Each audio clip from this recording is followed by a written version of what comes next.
ஏய் என்னடா OG chutney gang பேக்கா? ஆமா ஆமா, பேக் டு ஃபார்மா? சட்னி செய்ய போறோம். என்ன சட்னி? என்ன சட்னிமா? என்ன சட்னி பண்ண போறீங்க? கத்திரிக்காய் சட்னி. கத்திரிக்காய் சட்னியா?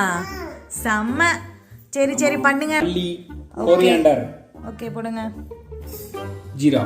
என்னடா மல்லி சீரகம் எல்லாம் போட்டு சட்னி பண்றீங்க? எந்த ஊர் சட்னி? இதுவா? வெங்காய சட்னி சொல்லுவாங்க. வெங்காய சட்னியா? அதை வச்சே கண்டுபிடிச்சுக்கோங்க எந்த ஊர்னு. அடுத்து டொமேட்டோ கொஞ்சம். ஓகே. சில்லி உங்க காரத்துக்கு ஏற்றபடி. என்ன சட்னியை க்ளோஸ் பண்ணிட்டீங்க? யாருக்கும் தெரியக்கூடாதுன்னு தான் மூடி வச்சிருக்கோம். அதை வந்து திறந்து பார்த்துட்டு என்ன மூடி வச்சிருக்கீங்கன்னு கேட்குறீங்க. சரி சரி, என்ன என்ன சட்னி? கோலா சட்னியா? அது போன மாசம்டா. இந்த மாசம் கத்திரிக்காய் சட்னி. கத்திரிக்காய் சட்னியா? Okay okay. டேஸ்டா இருக்குமா?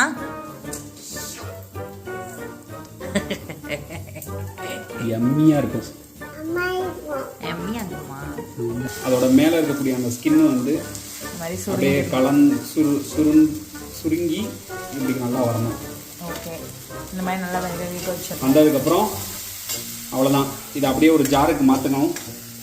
மாற்றுங்க.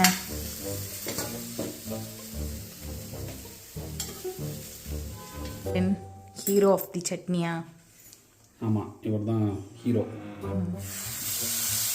இப்படிக்கா ஒரு பரட்டு, அப்படிக்கா ஒரு பரட்டு பரட்டிட்டு நல்லா வதங்கணும். அது தக்காளியை ட்ரீட் பண்ண மாதிரியேவும் மூடி போட்டு இவனையும் ட்ரீட் பண்ணணும்.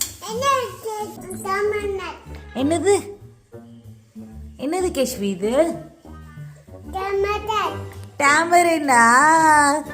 அழகு. சட்னியில டேமரின் போட்டுக்கணும். கத்திரிக்காய் வதங்கிடுச்சா? ஆமாம், கத்திரிக்காய் வந்து வெந்துடுச்சு.